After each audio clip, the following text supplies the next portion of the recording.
Well, good evening, everybody. Welcome to Bourbon Neophyte. I'm Anthony. How is everyone doing tonight?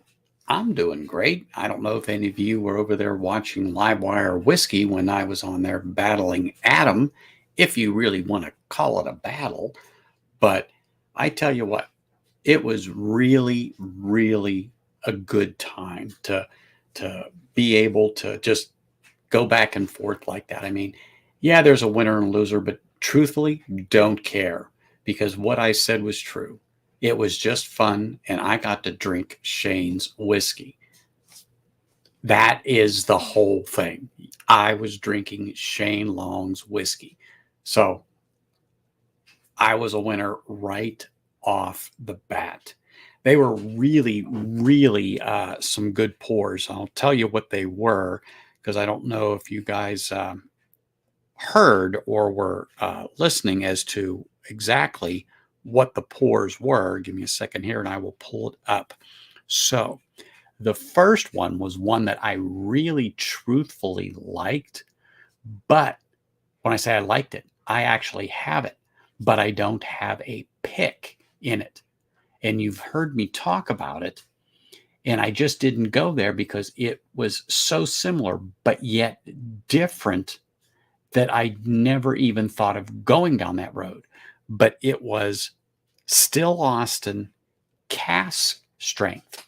But there's a catch. It was a store pick from Total Wine. I think it was 57, 58 ABV. And the only reason I know that is Shane sent me a picture of the bottles that he dropped off the samples to. And matter of fact, here's one of the samples now that he dropped off.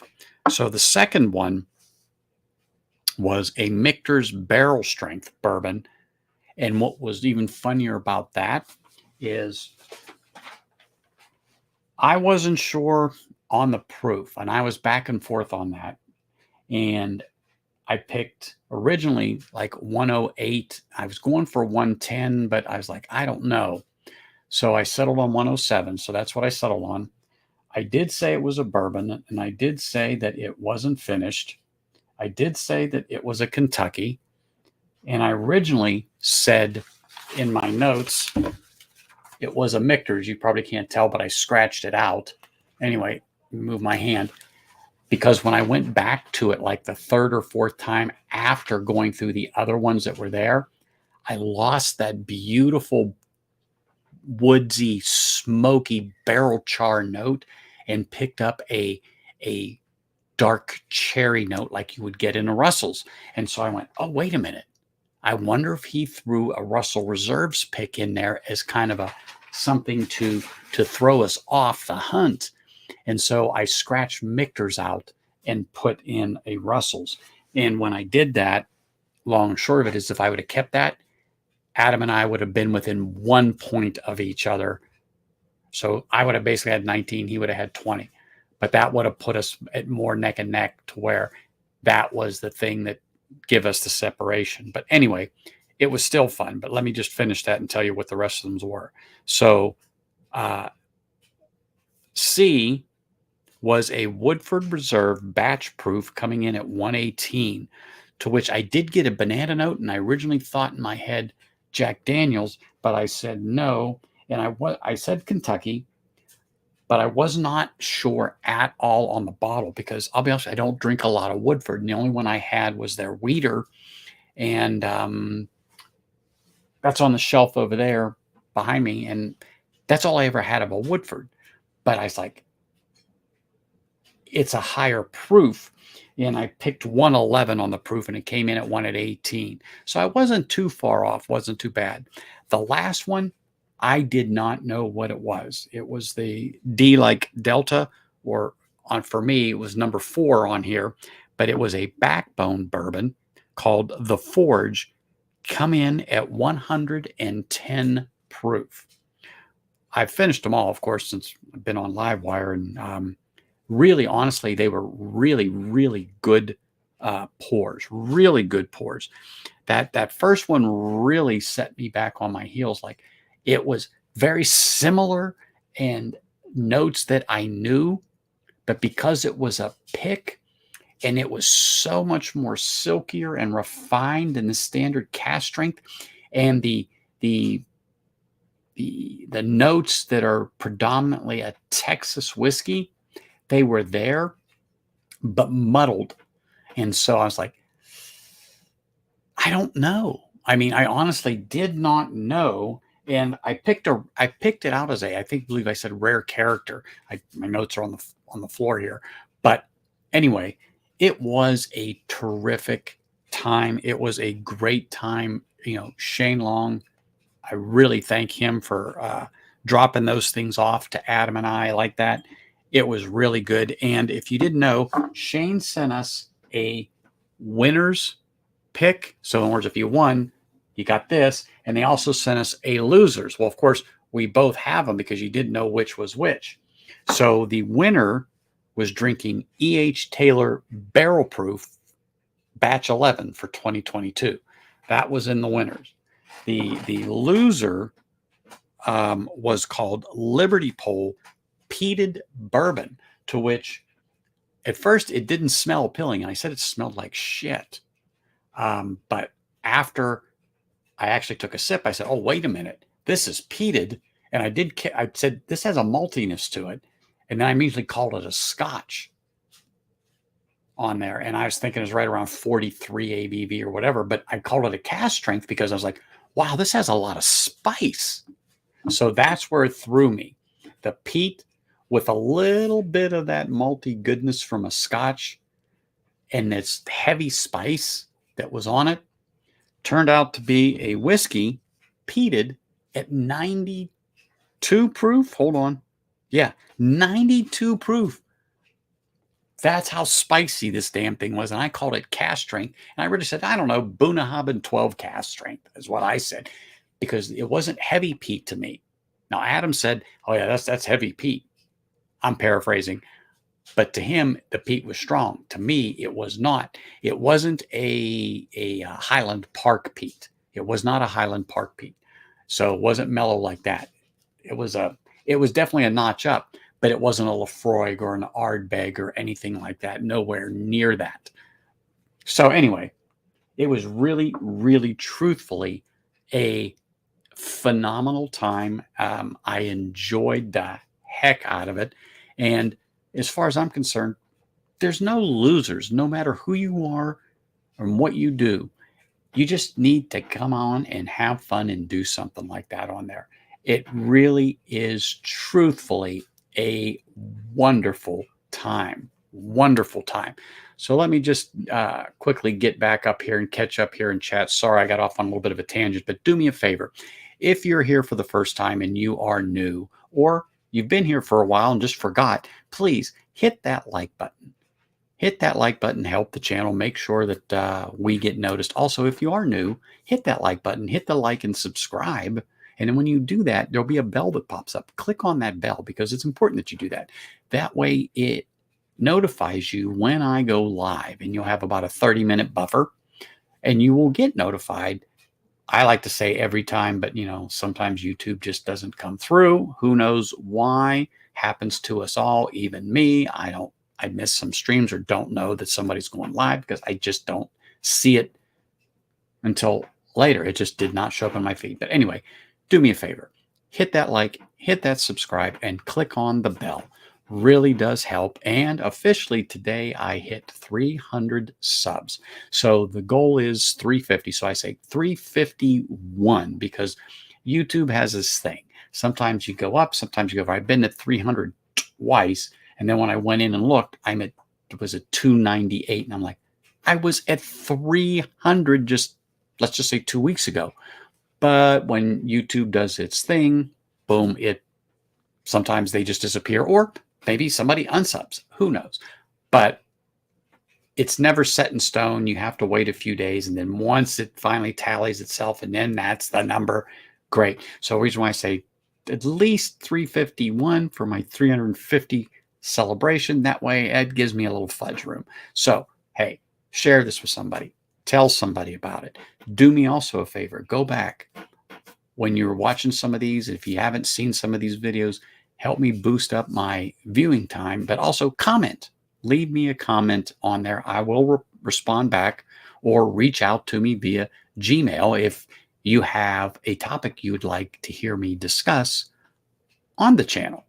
So that being said, let me get back into chat here real quick and say cheers to Big Vic. I saw you in here earlier. I really do appreciate you. 5 fingers. I wondered where you've been. I haven't seen you in a little bit. So thank you for being here.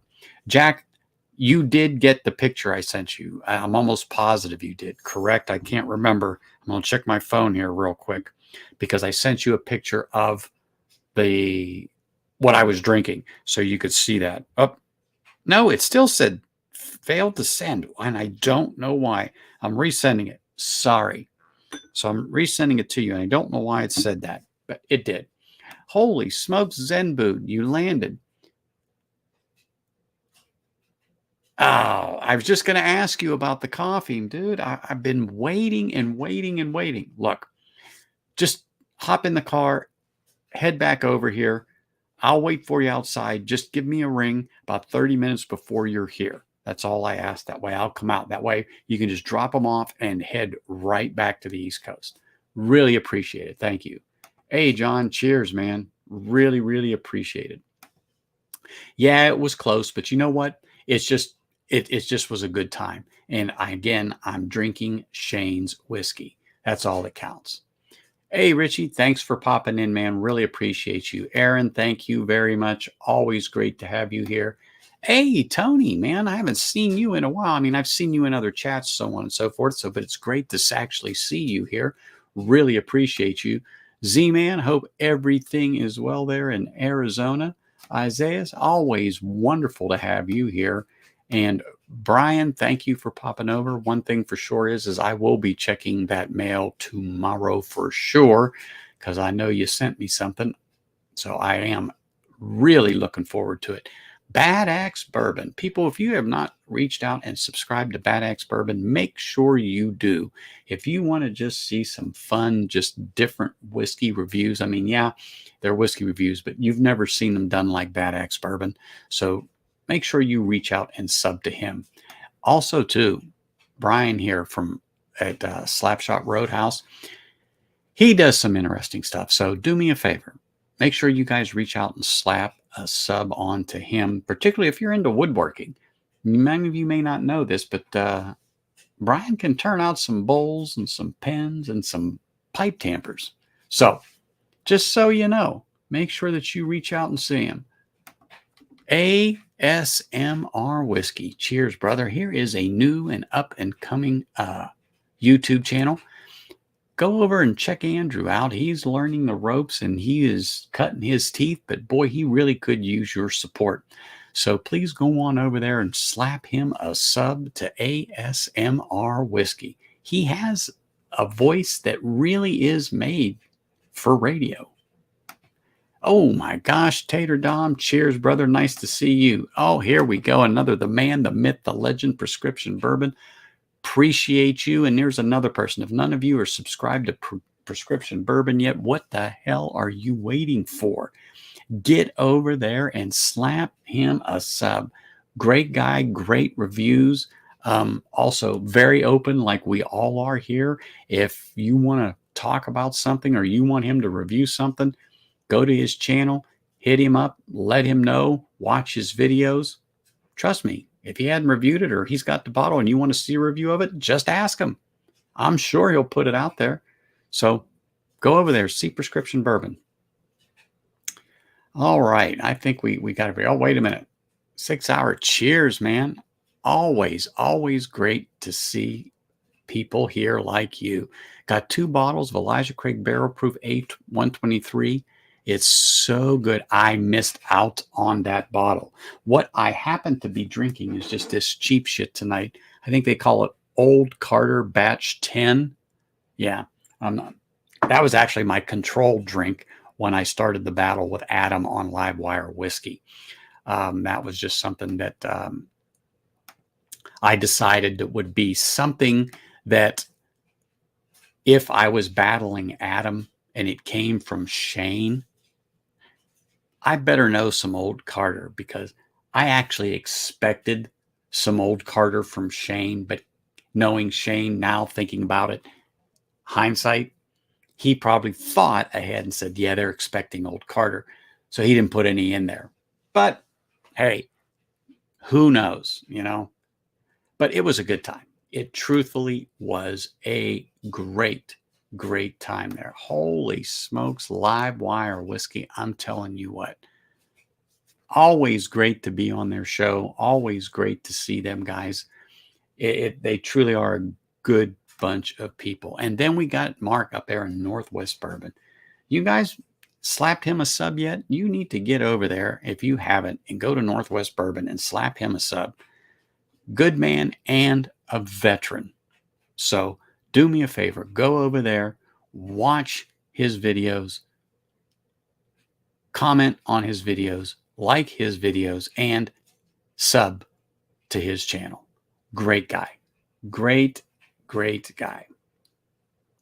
All right, here we go. Let's get down here to the bottom of this and see what's going on. Yes, peated bourbon. I have a few from High West 6 Hour that are peated, and they're pretty darn good. I won't say they're going to cause me to jump back in my chair, but they are a pretty darn good bourbon. I am not. As a matter of fact, I'll tell you a quick story. So I was into Scotch over 30 years ago. Liked Scotch, but I wasn't quite into peated. Just kind of got off that train for a long time, and recently, maybe 3 years ago, got back on it. But I went and tried Ardbeg, their committee released their pirate bottle. And man, I took a sip of that, and the only thing I wanted to do was drag my tongue across the tile floor of that freaking liquor store to try to get that damn taste of iodine and Band-Aids out of my mouth. It was horrid.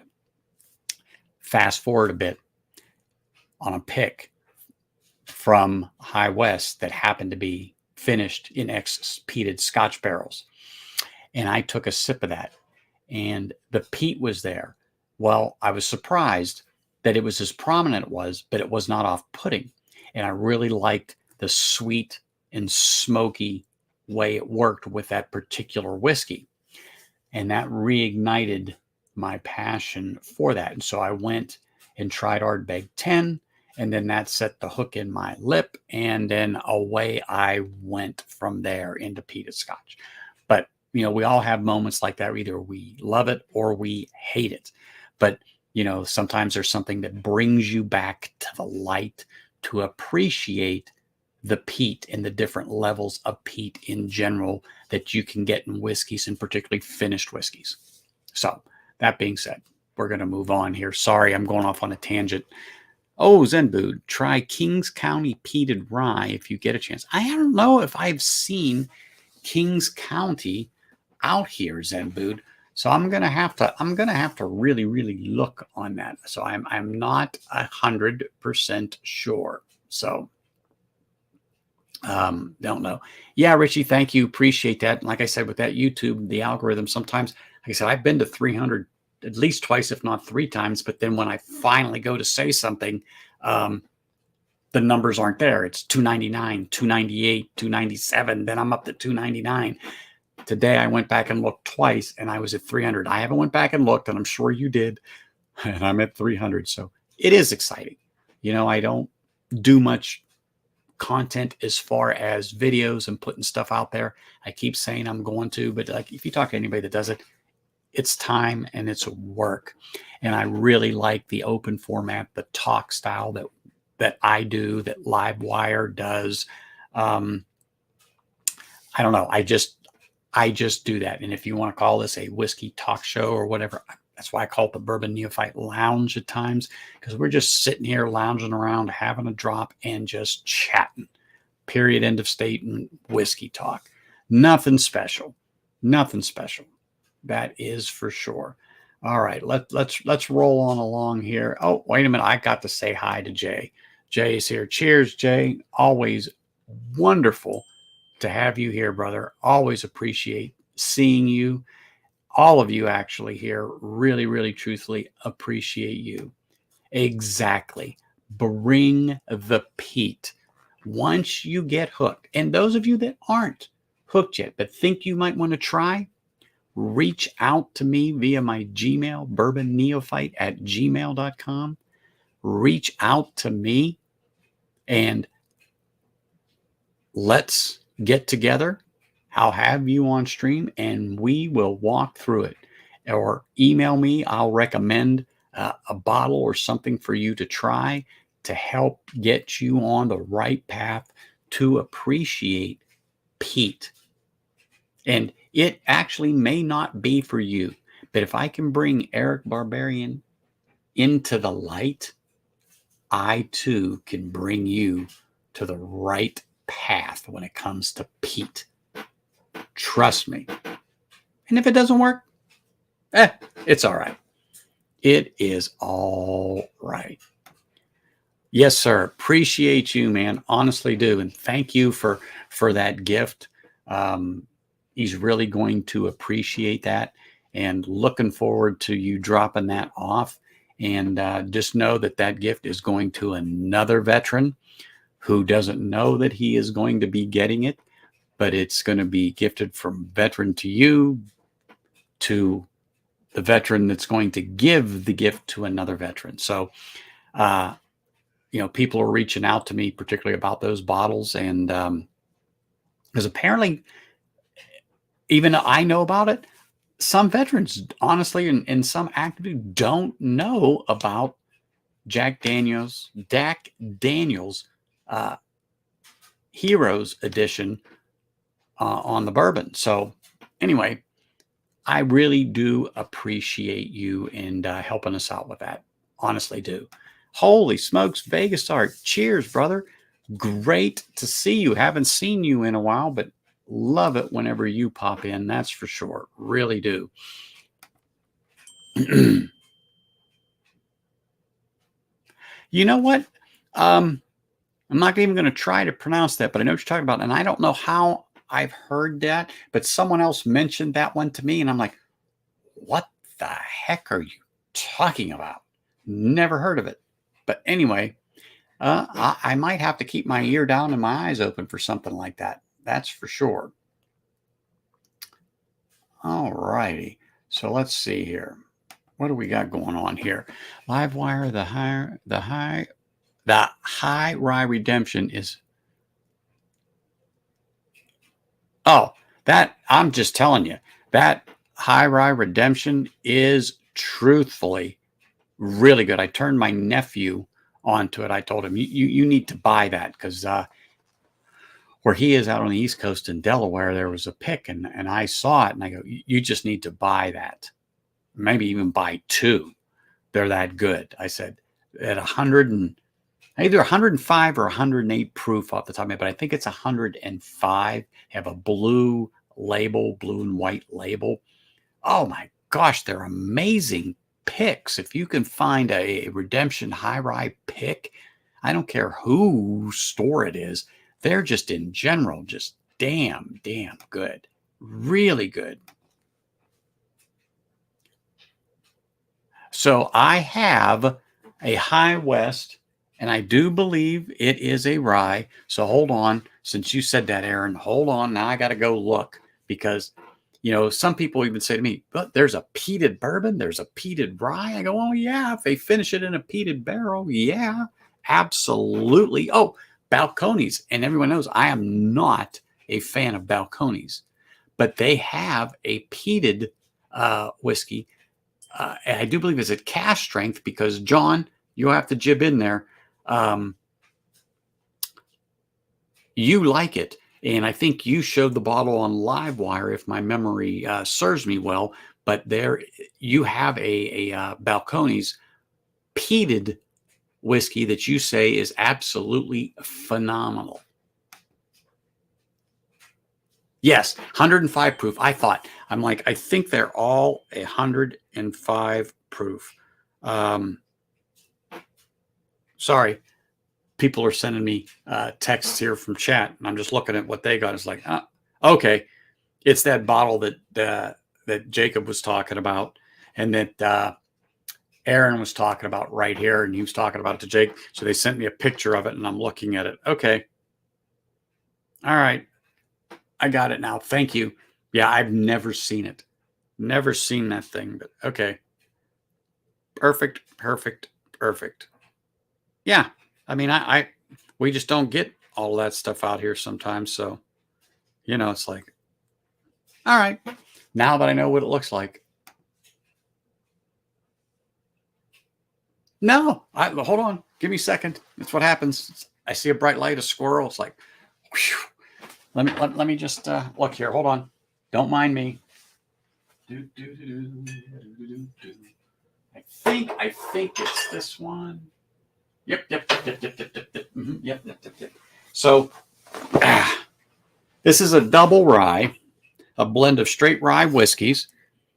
It's a total wine pick, finished 9 months in peated Scotch barrels. All right, everybody see that one? And let me turn it. See if it'll focus. But it's right here. Oops, peated Scotch. This sucker is not bad. It's nice. It's different. You'll know it's different because of that peat influence, but there's a peculiar taste. It's not off-putting at all, at least not to me. But it is interesting. Aaron, and like I said, it's a double rye coming in at 50.5 on the ABV. And I do see them around there. Like I said, this was a Total Wine. I don't think you have Total Wines in your area, but I know you know this brand. So you can look for it, or you never know. I might be able to stop by and drop one off if I can find one and you're interested. But anyway, neither here nor there. It is good. And like I said, it was something like that that set me back on the path to a peated Scotch. And now I like peat. Anyway, let me just finish up here real quick. Let me click off this. And it is interesting. You're absolutely right. It is interesting. So, which leads me, God, I've been babbling for 30 minutes off and on, but let me ask you this. We've all bought bottles, right? That we've had our initial neck pour, let's say, and then we have another pour. Now, everybody knows, or if you don't know, I'm going to tell you, generally when I do a fresh crack and I do a review like we're talking right now, I always pour 2 Glens, okay? And I fill them up equally. I have a little measure. I put an ounce in each, and I will put Glen caps on, and I will even set at least 15 minimum usually, if not longer. So let's just say 30 minutes to give them sufficient time to open up a bit in the glass. And then when I do my reviews, I pretty much go from the first one.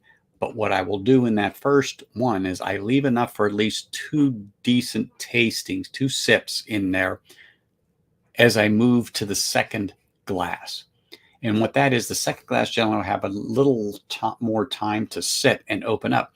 And I compare and contrast with one and the other. And just as I'm about to finish the second glass, I still have some left in the first. So after I'm done with that, I then go back to that first glass and see if the notes are the same between A and B. Has anything changed? Has time done it good? So by that, I mean, we've all gotten bottles that we have done a neck pour on and thought, did I just waste my money? It's not terrible, but, and you have that second pour because you know you need to get a little space in there between that cork and that liquid. So you want to get some air in there. All right.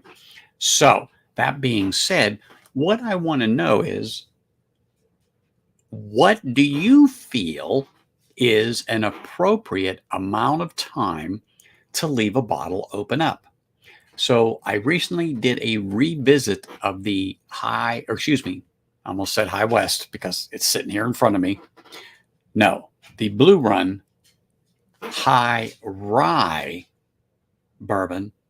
It's 111 on the proof. So my wife bought that for me some months back, and I did a review on it.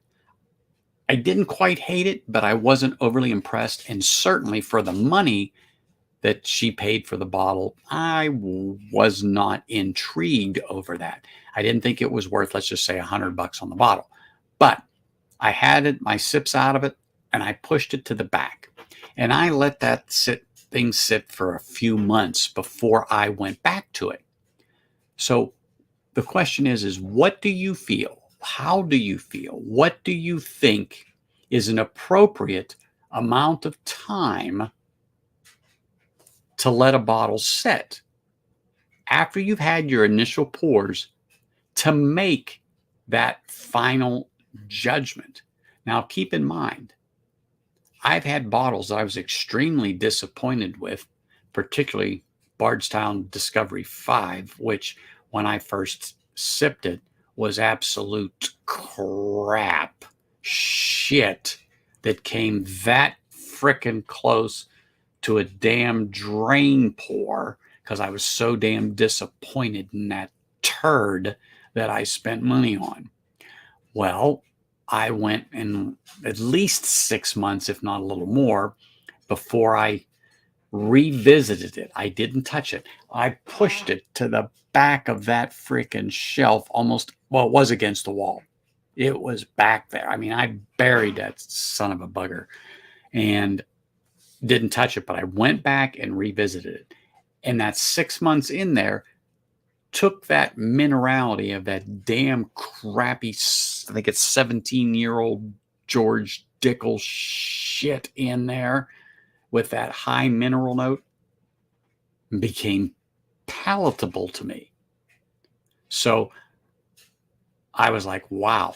But it was at least 6 months of sitting there, and I had to choke down at least 3 decent pours. So that being said, go ahead and put it in chat and let me know what you think would be an appropriate amount of time to leave it sit once it opened up before you make your final decision and go, this is delicious now that it's opened up, or you know what? It is absolute crap. You've got one of those peated High Wests from Corey's. Okay, I was at Corey's a couple of weeks ago, and they really didn't have crap there. I was surprised when I went up there. And I kind of forget that you're up there. Well, next time I'll have to shoot you an email to give you a little bit more notice, and we'll have to meet up next time I'm up that way and go there. But yeah, I was surprised. They really didn't have much. I don't know if you have been there like in the last month, but if you have and there's some decent stuff, let me know that. Deathless Dogs, cheers, man. Thank you for popping in there. And your glass is what I had my control bourbon in when I was doing the battle with Adam. And it happens to be some Old Carter batch 10 is what I was using. So, excuse me. Sorry, I'm clearing my throat there. Let me jump up here because I got another person I've seen. Mr. Reynolds, cheers, man. Great to see you here. Really. Mr. Jigs, thank you for popping in there. Let me move right down through here and see what we got going on.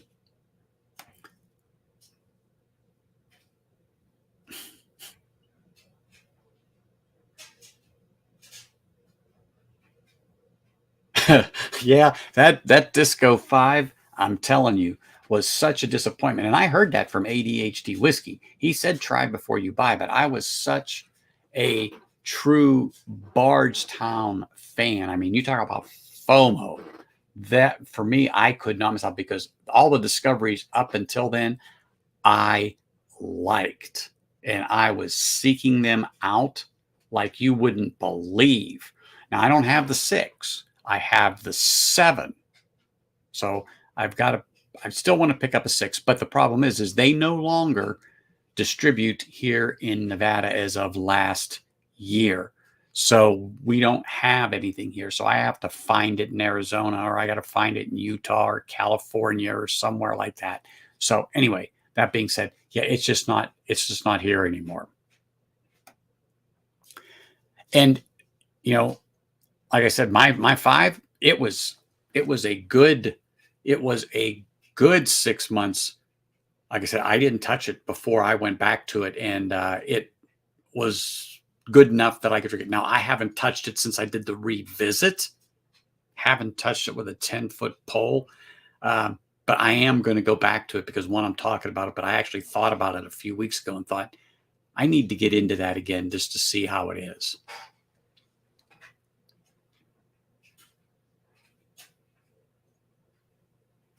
Okay.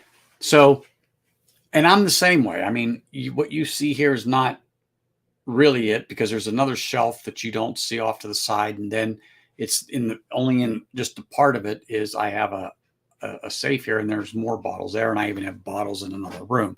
So I have bottles that are unopened that I got to get to. So 3 months you feel comfortable with before you get back and you try something. I mean, sometimes I'll be honest, I get antsy and I don't want to wait. I just don't. But we are all like that once in a while. Let's see, but I do have Woodford Master Collection 5 malt stout, and no matter how long it's open, 9 months now, it still tastes like old Jim socks.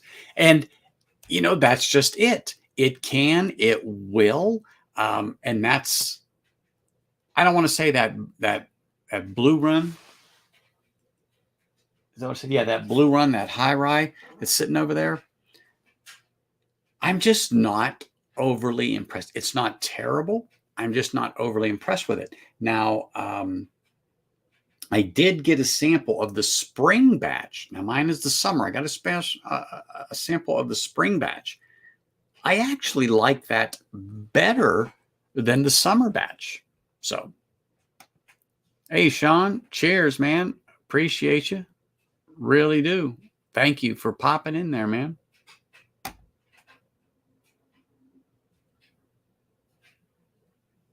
Yeah, I'm looking for the interesting Vegas art. Honestly, I am.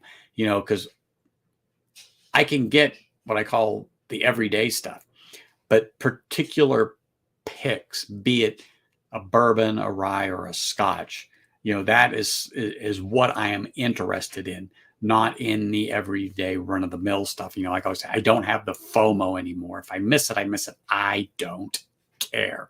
But yes, if you happen to go in there and you see something, shoot me an email. I would really truthfully appreciate that, because I'm on the opposite end of town from them. So it's a plan and a hike down the 215 and getting off there at Eastern. But yeah, really, truthfully looking forward to it, hearing from you. All right, Brian, have a good night. I appreciate you staying up there late for me on the East Coast, man. Honestly, do. Really, really great.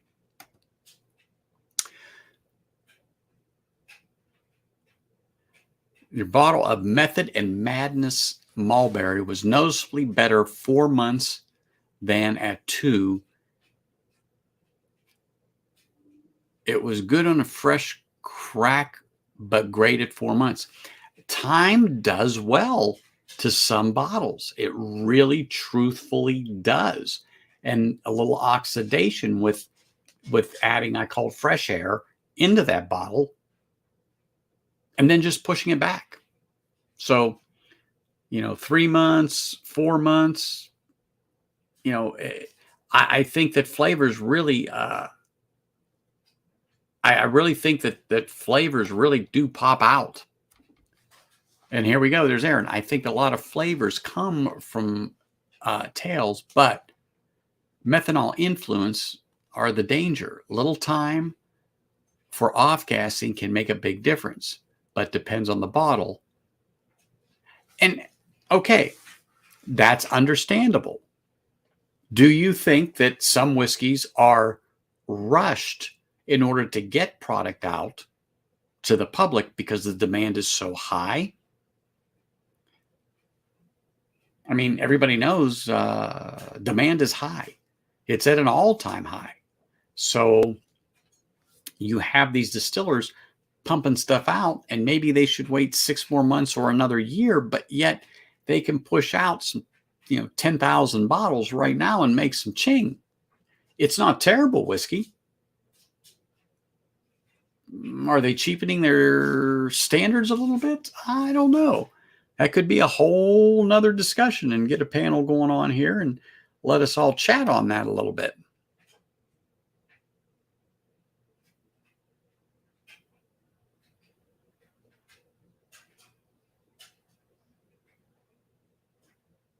Yeah, I haven't, there's no actual batch 1, 2, 3, or 4 on my bottle.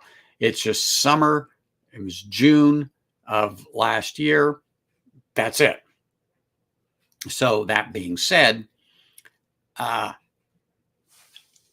would say that in the 8 to 12 week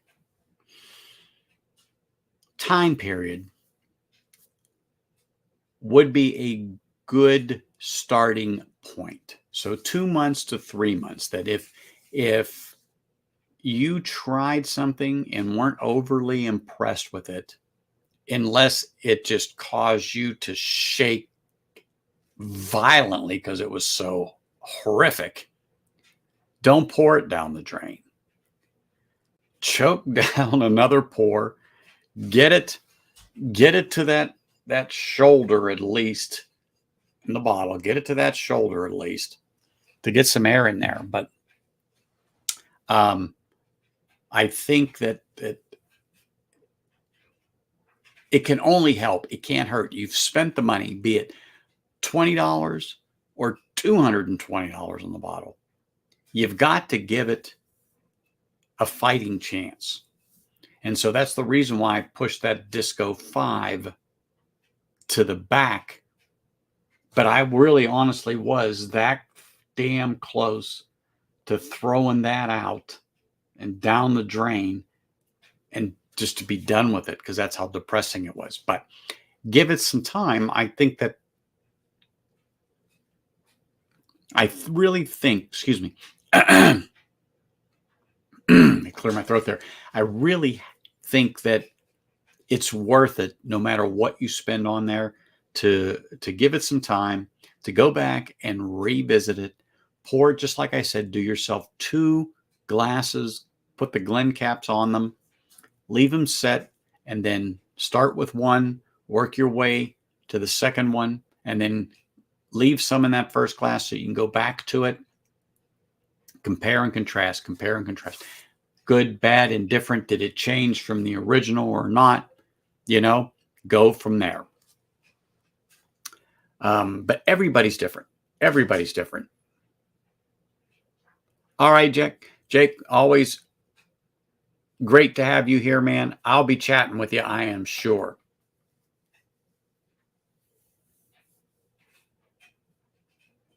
I didn't do one. As a matter of fact, I had to run to get this like a minute before the stream because I was sitting down waiting to go on. They had already started. They asked me to pop on a little earlier because, Shane had to go to bed because he actually's got to be at work in the morning. So I wasn't going to come on till towards the end of the stream. And so my wife and I were eating dinner when they texted me, and I'm like, well, okay. So I ate dinner and we popped on. But nope, this was the hat. I have within my grasp, literally 1, 2, 3, 4, 5, 6, 7, probably 8 different hats that I can change. But I just ran out and grabbed this one, came back in, and we went at it. The Blue Run bottles I have aren't bad, but not worth the price. No. If they were 45, correct. But for 100, yeah, I am not buying another one. That's what I said when I revisited that bottle that I have. I go, if it was in the $60 price range, I wouldn't complain. But at 45, no, I would not bitch one bit. No. At that price for that, no. I just don't think it's for what it is, my opinion, strictly my opinion, it is not worth the money. But again, we've all spent money on bottles that it wasn't terrible. It just did not meet your expectation of what you thought it should be, particularly at the price point.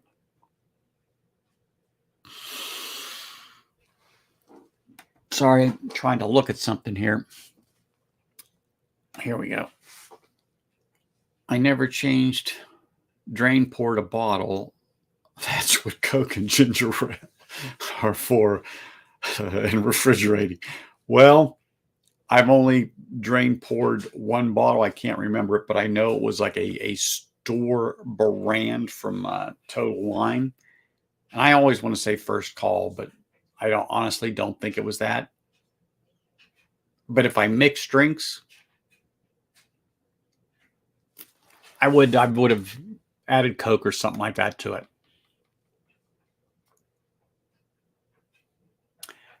Yeah. And Bourbon Baller, thank you for echoing that, and the others too. I do value your opinions, particularly when it comes to stuff like that, because I know you definitely know what you're talking about. So it isn't. And we've all got bottles like that. They're just not what we thought. I mean, we paid some money for it. We've heard some hype. And I think you all know that I purposely try not to look at different reviews prior to purchasing bottles.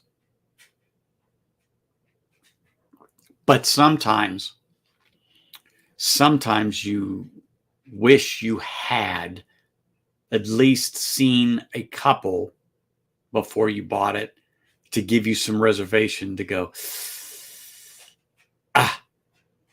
But if you would have come out, Bourbon Baller, and said something to me like, yeah, it's okay, but it's definitely not okay at that price, I would have pivoted on my heels and turned right around.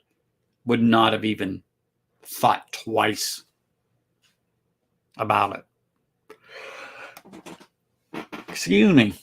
That's what happens when you have 6 glasses of whiskey before this show. Hey, Eric, cheers, man. Thanks for popping on. I don't know if you made it over and caught any of my battle with Adam on Livewire, but I lost. But it's okay. I'm all good with that. It is pretty. I will give you that. I think I said that on my stream when I revisited it. I go, well, maybe that butterfly adds some money to it, but it certainly isn't enough to make it $100 bottle. Just not.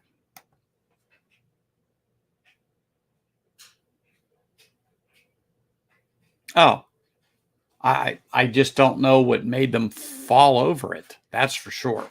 I just don't know. It's just, to me, it's just not.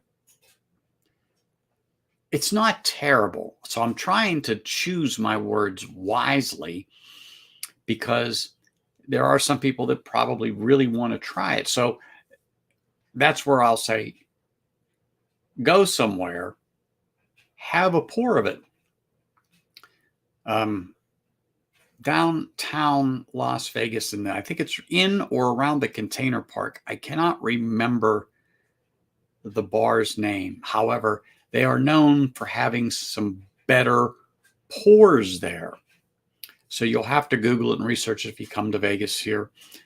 But downtown Vegas, in the Container Park or right around there, there is a bar that is noted to have decent bottles on the shelf. Now, I don't know if you go there, they will have the one you want exactly, but I do know it is a go-to spot. Oh, excuse me again. I have no idea. I just don't feel in the least bit tired, but what do we got here? Let me move down here. Yeah, I sure hope he is. Okay, Oak and Ivy. That is it. Oak and Ivy is what it's called in the Container Park here, that has some decent pours. Thanks, Andrew. Appreciate that. It is Oak and Ivy. Once I saw you say that, I go, yep, that's what it's called. I remember that now. I've never been there and worked blocks from it. I loathe downtown, not because there's really anything wrong with it. I just loathe it. I loathe the strip when I worked on it for over 20 years. Yeah, I just don't go back there. Anyway, so I believe that giving a bottle a second chance, allowing it to open up, having some restraint, and giving it time in the bottle will help it. And I feel, though, the months that I let the blue run sit, I don't think it's going to get any more help. Ones that surprised me, Bardstown Discovery 5, I let that sit for over 6 months. And when I went back to it, I was like, wow, it was actually palatable. And I actually had a few pours from it. So I was like, oh my gosh. You're right, he does. And he has a wrench. He just doesn't have it for ASMR, his channel. So Andrew does actually have a wrench. And David, I thought you had one, but we'll get that fixed too. I was shocked at a couple of streams I saw Blue Run rips on. No talk about whiskey, all about doing picks on yachts and Super Bowl picks. All BS. You know, I'm not going to call out people who have done that and had that on there. But Jay, yes, you are the first one to mention it live. But I've had conversations with others about that. So I think, and this is just my opinion from the conversations, that I think now Blue One realizes that it's not as good as they think. And so they are trying to, and I'm going to use my opinion only, but they're just trying to put a new spin on it to keep the momentum going, to get rid of the stock that they have. Does that make sense? So, yeah, I have heard that before. I have heard that before.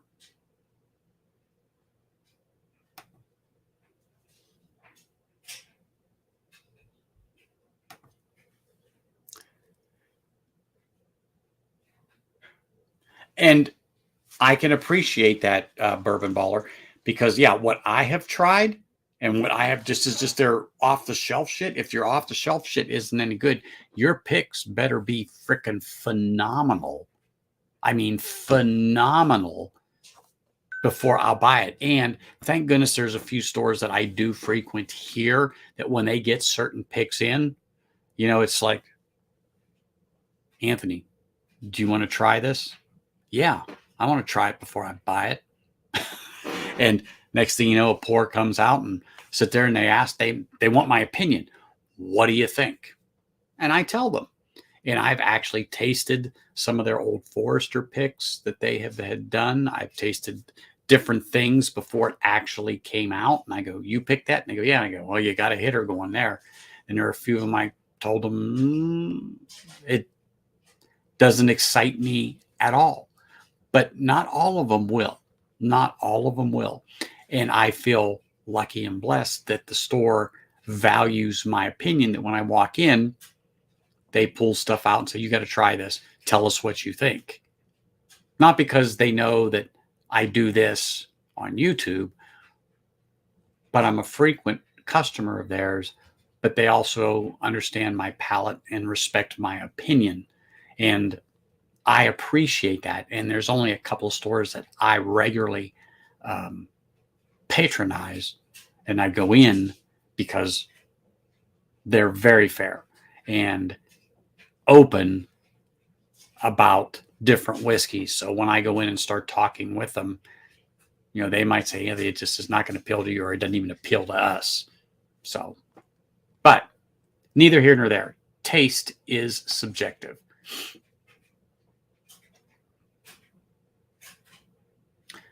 Dustin, we have had a crap load of wind here too, but probably now is heading your way because I think it's died down here. But this afternoon it picked up like a son of a gun, and then a couple days prior we had a lot of wind here, and then I know you got that storm. So yeah, it's just terrible.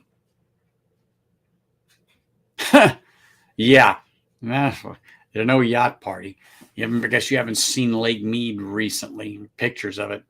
It's down over 120 feet from where it was when I got here almost 25 years ago.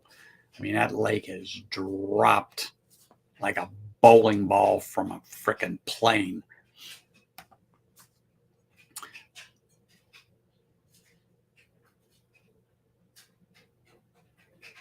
No, none of the stuff that I've tasted is unique.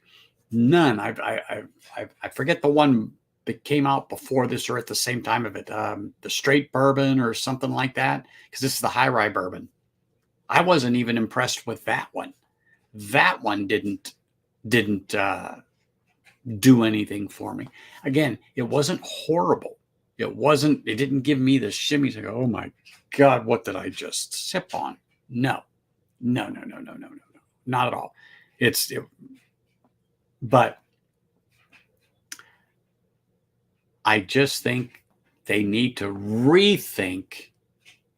I think that they need to rethink. I had to re-say that in my head, that they need to rethink what they're doing as far as their blends go.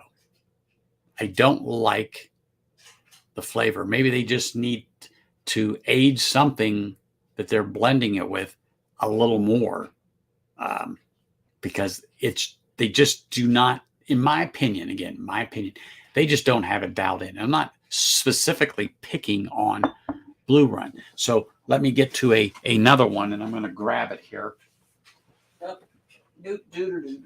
Where is that sucker? Oh, here it is.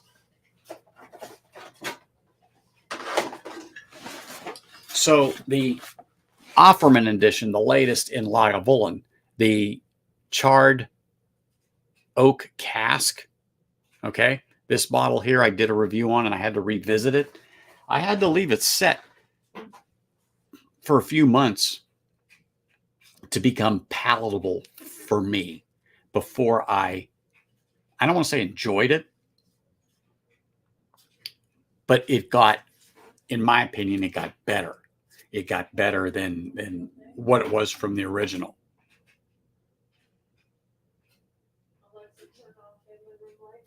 Yeah, I don't think there's much to it. That's a good analogy. I just don't think there's much to it. I don't think it has depth. I don't think it has complexity. I really don't think it has a lot of flavor. It had sweetness. It had spice to it, but the finish was just lackluster. The flavor just didn't last. It had some viscosity. It wasn't just weak and thin.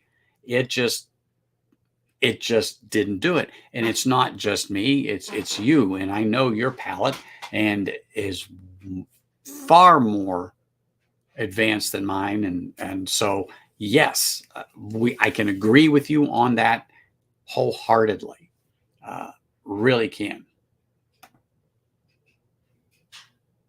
Well, it is smooth, and I hate to use that term, so I like silky better, but it definitely is silky and not complex. There's just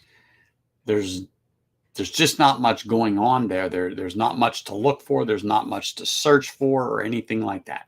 Nothing.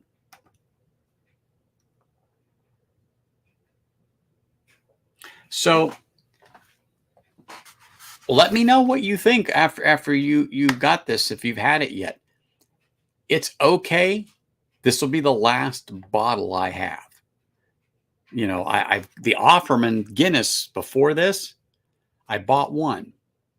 4 hours later, I had to have my wife drive me back to the shop because I probably shouldn't have driven. And I didn't drive, she did. But what I'm just saying is after the fourth dram, I was like, the Guinness cask one was so damn good.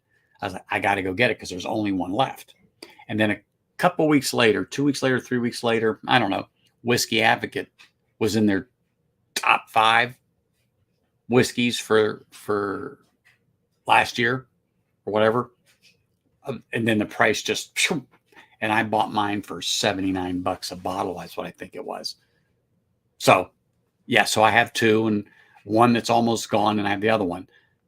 So now, again, that FOMO for me is gone, or I've got to finish it. But this just, that's it. People say, "Oh, yeah, I'm going to go get it." Well, go ahead. It's not terrible in price. $89. Some places are 100. 100, I definitely, if it doesn't really make you wiggle your toes and go, "Oh my gosh," yeah, then you don't need another one. That's for sure. But to me, it just wasn't anything highly impressive. Now I have the 2 in the cask strength. I think I've got the 2. Let me just look real quick because I didn't see the 3 yet. Yeah. Yes, I have the 2. So I will give you that the Highland Park cask strength 3, if it's good, and I'm telling you the 2 is, it is a good pour. I love Highland Park. It's phenomenal. Phenomenal.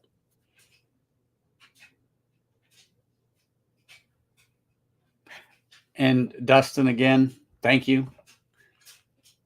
Yeah, if it wasn't for their marketing company, same thing with that proper piss that they try to pawn off on people as real Irish whiskey. Please, if it wasn't for the marketing company, that thing would have never left frickin' the docks. Nobody in their right mind would have shipped that thing out of the country. They'd have had to bury it in a bunker and marked it as hazardous shit. Anyway, ask me how I really feel about Proper 12.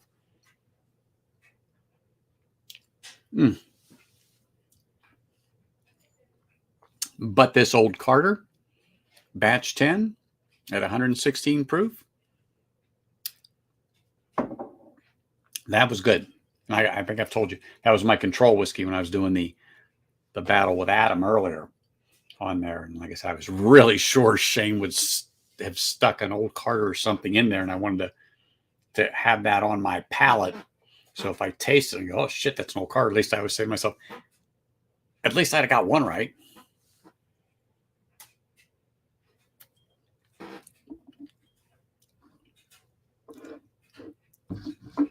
But really, the biggest surprise for me was that damn Still Austin. You all know how I love that Still Austin. That was what turned me back to Texas whiskey. That store pick that he sent me in this flight, which is number 1. Oh my gosh. So good.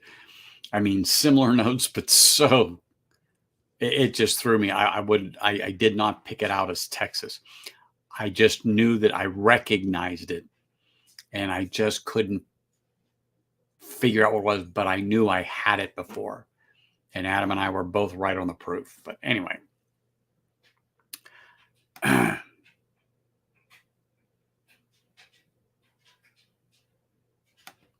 Yeah. I did, because a lot of the whiskeys we had, if you saw them, they were well over 100 proof. I don't think, I have to look. So 116, like 110, 112, 126, I think was the last one. We were all up there in proof. There were no low proofers, 100 or less in that bunch. I think the lowest might have been, if I remember right, 110. What the hell am I guessing for? I got it right here. Why am I guessing? Let me go back. Oops. It's like, why am I guessing? Come on, where's Stall at? Here we go. Yeah, 116, 115, 118, 110, and 129. So yeah, they were all up there. So that's why I picked the higher proof to kind of keep my palate set. But it didn't work out too well for me. I scratched out the bottle, and if I hadn't scratched it out and kept it, well, I would have been within a point of Adam. Oh well, that's that. Old Carter batch 10, brother. Old Carter batch 10 tonight. But most brands start with whiskey. Blue One started with getting some marketing design guy lucky to make a new bottle.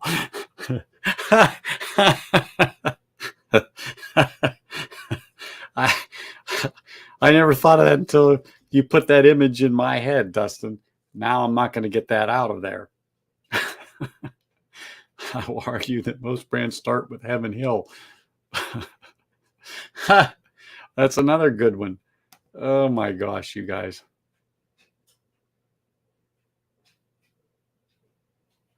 Well, that's true, but I just went and grabbed it because it was something I know that's on Shane's bar for sure and that he talks about regularly.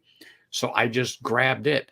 I actually thought about Michter's that I have there. Turned out there was a Michter's in there, but I just didn't grab it. I don't own any Woodford.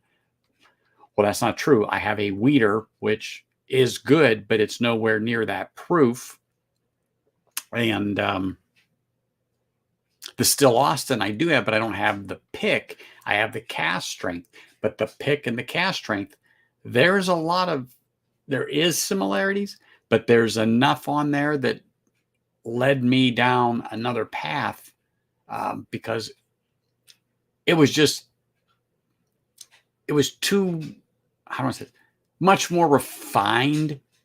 The rough edges were gone in it versus the regular Still Austin. And not that it's bad, but that is what I picked up. And so, anyhow, oh well, it is what it is. Oh, the Glen Scotia, get the 15 or was it the Victoriana? That is also real good.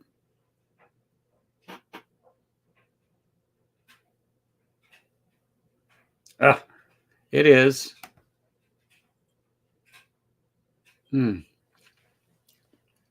Well, if I could find a cast strength, that would be great. Yes, they can. Yes, they can. But, all in all, let me go back to this thing here because I think it was this one and Blue Run's the one I posted on my thumbnail.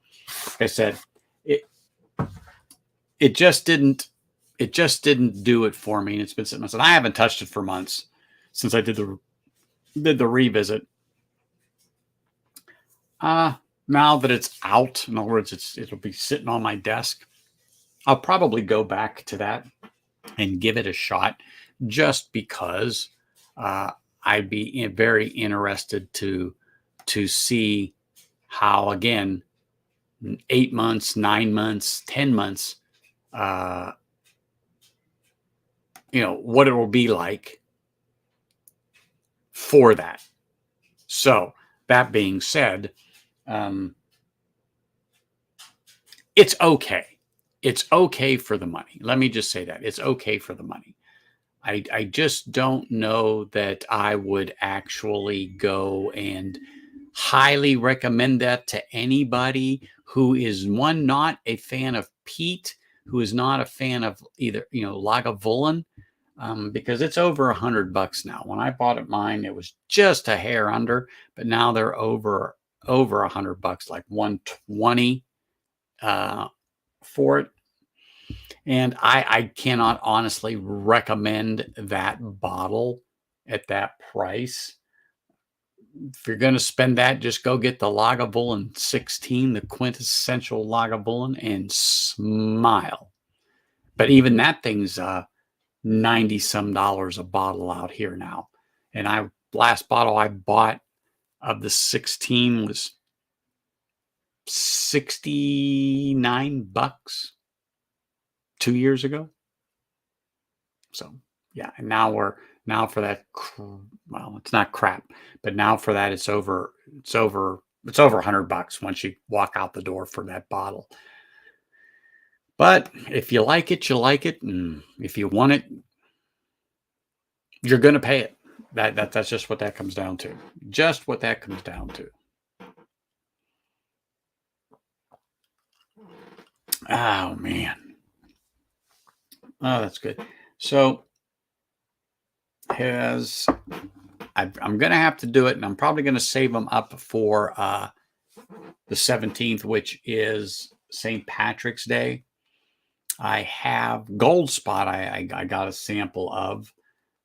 T-Rob sent that to me, and so I'm going to drink that probably on Friday, along with a few other nice ones, and see just how that Gold Spot is. I hear good.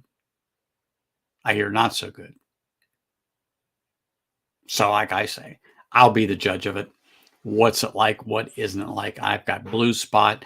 I turned down Yellow Spot. I just don't think it's anything, I got to have, or the Green Spot. But I've got the Blue Spot, and I really like the Blue Spot.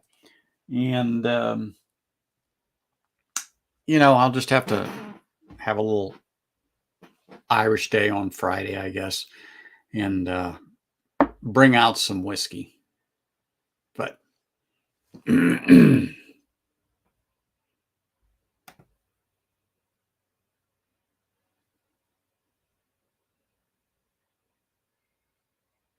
really? Well, that's a decent price. If you like Lagavulin, and you know that 16 is like, that's really good stuff. It's $74. I would put one in my cart for sure, if not two, just because. But that is a good price. I'm going to have to reach out to some of my peeps out there that I do know that have a Costco card and have them take a look for me on there, because I'm getting low on mine. I'm not out, but getting low. Yeah, I haven't broke it open yet, Dustin, but I noticed, I saw that you had posted that reply. I'm looking forward to trying it, because people tell me that it's pretty good. So I'm anxious to try it. Let's see, where is it? Oh, here it is.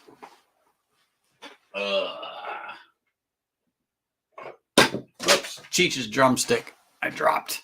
I had him send me an autographed drumstick, but Gold Spot. That's from T-Rob, dropped that off. So that's a sample I'm going to have to work on. And I don't know, this week I'll have to do the E.H. Taylor barrel proof batch 11. Although I've had this before, I've had a sample.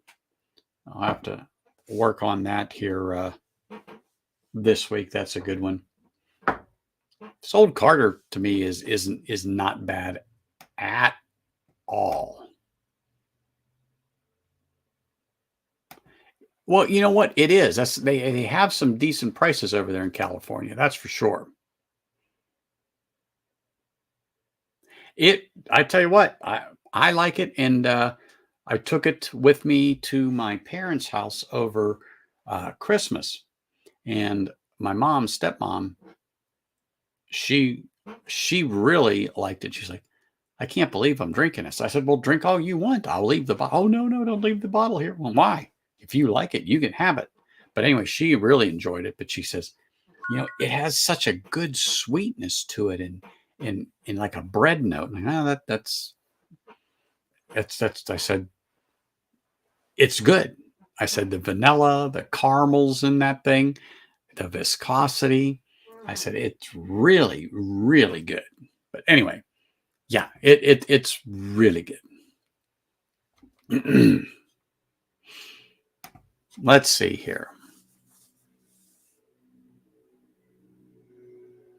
The one that apparently tastes like plastic chemicals my brother. I mean, what?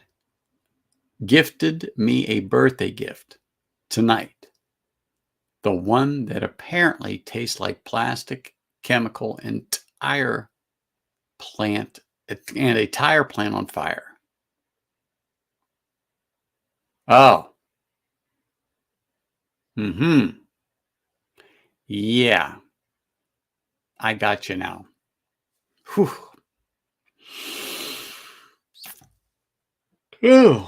Just thinking about that gave me the shimmers. I saw a bottle of Old Carter Kentucky, very small batch, 3 today. I swear the pricing on sourced younger MGP is just too much for me. You're not the only one talking about prices, even on sourced whiskey. I don't think they're hurting, but I think there's a dent on MGP as far as quality aged whiskey goes.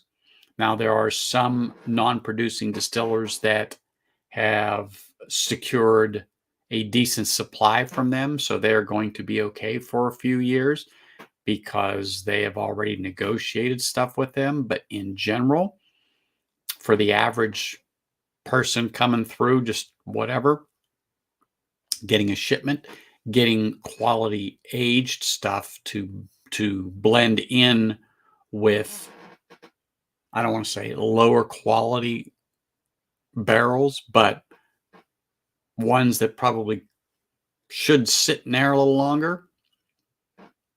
Blending that with the older hooch, I'm hearing that pickings are getting slim at MGP.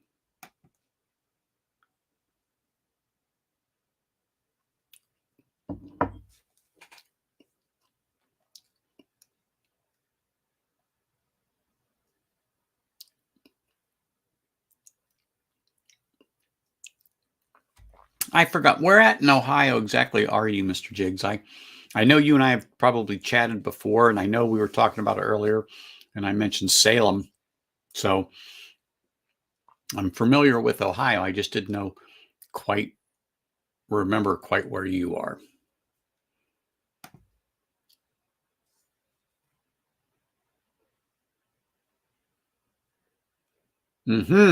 Well, I don't argue with him or Stacy when it comes to Irish whiskeys. That's for sure.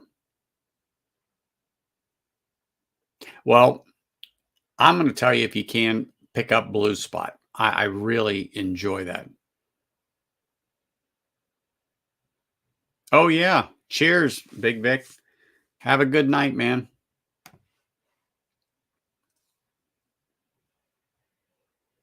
No, well, nobody wants to pay exorbitant prices. Nobody does.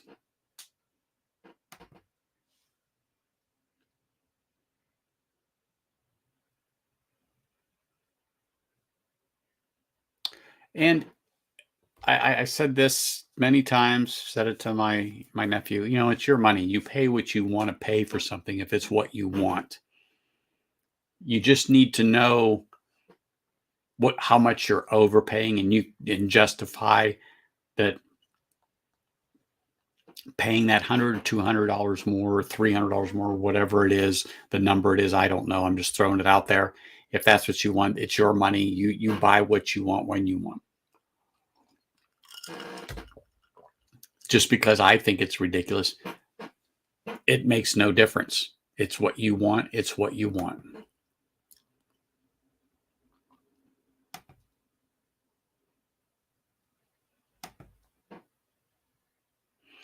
Yeah, this year I'll grab it, but I have the extra blues just over gotten the gold.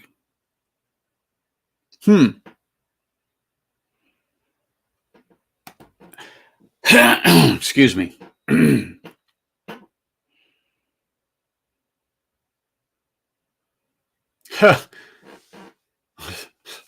Hey, look, there's an ass for every seat. So no matter the price,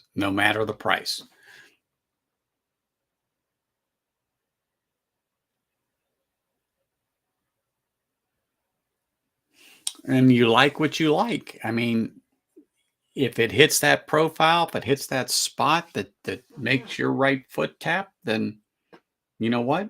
It is really, really good.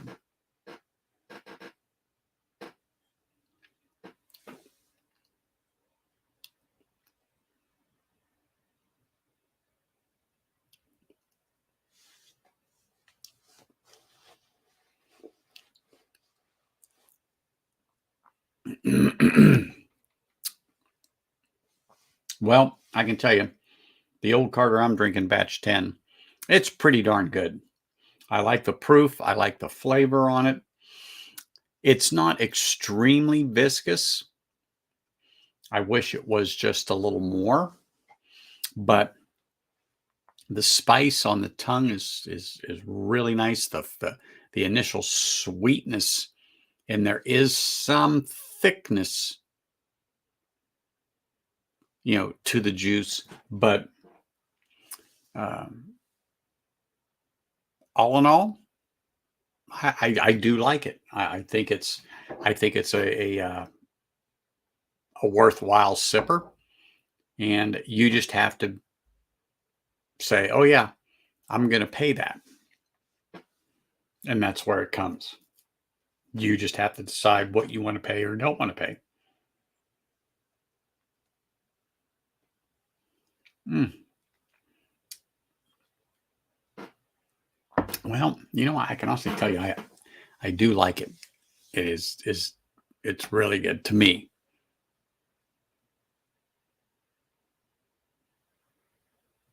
Yeah, it's definitely on the pricey side, and if it would come down to the 150, $160, $170 a bottle, just depending. Excuse me, it would be much better. Would be much better. Well, anything that's less money is going to be much better to almost anybody. You know, you don't want to overpay for something or more than you have to. So, but I think was a great uh, stream tonight. I really enjoyed the conversation, and you guys listened to me longer than probably anybody should have uh, in all and in general tonight. And I really do appreciate everybody. I enjoy talking about whiskey. If you haven't figured it out, I enjoy having these types of interactive chats with everybody. I think it's the most productive to not only learn, but to understand whiskey in general, because it's just a fantastic juice. I the when it's a good whiskey, and it is very subjective in what I call good or not good, but the craft that just goes into making some of the stuff is phenomenal. And to be able to experience this like I did today with Adam was a great experience. That you're just not going to get that anywhere. And because of this community, I have been able to experience some things that most likely I would not have, because one, it's just not here, and two, you get to the point where I'm just not going to spend $300, $400, $800 on a bottle of whiskey. But yet, because of this community, I get people that drop me off samples and say, you need to do this blind and review these, or whatever the case is. And I'm just so lucky to be able to have these experiences and to be able to share those experiences with the people that follow me here on my YouTube channel. And I enjoy this type of discussion with you all. I think it's extremely, extremely productive. And you all are the ones that truly make a difference, not only in my channel, but in all of our channels, because you guys out there really do make a difference, in my opinion, for all of us. I thoroughly enjoy your input. I welcome your input. Your knowledge in general is remarkable. And I am a better person for having this relationship with you all. And I really do look forward to speaking with you guys on a weekly basis. And there some of you reach out to me via text or email. And again, please do that. Reach out to me for just questions in general, or hey, if you got this, why don't you review this? Or other people say, hey, I'm going to be in Vegas. I want to drop off a couple samples to you, review them on your channel. I appreciate that. Really do appreciate that. So in closing tonight, I just again want to say thank you very much for taking the time out of your evening to come over here to Bourbon Neophyte and just listen to me talk about whiskey. I appreciate you and look forward to seeing you all next week. Oh, no, wait a minute. Let me think. Next week, let me look. Wait a minute. We might have a little program interruption. Next week is going to be Sunday, will be the 12th. No, I'm taking another PTO day. I will be enjoying streams from the sidelines. So I will not be streaming on Sunday, the 12th of March. I'm going to take a PTO day and just relax because we're on spring break here. School will be out. So I'm going to just relax for a few days and enjoy a little bourbon without doing this, but doesn't mean you won't see me on the stream. So anyway, the next time you will most likely see me will be the 19th live, but you never know. Things can change, and all of a sudden, here I am. But anyway, just wanted to say thank you to you all. Bourbon Baller, absolutely great night, and good night to you, and good night to all. I look forward to seeing you again. Thank you very much and appreciate you all. Have a great night, and cheers.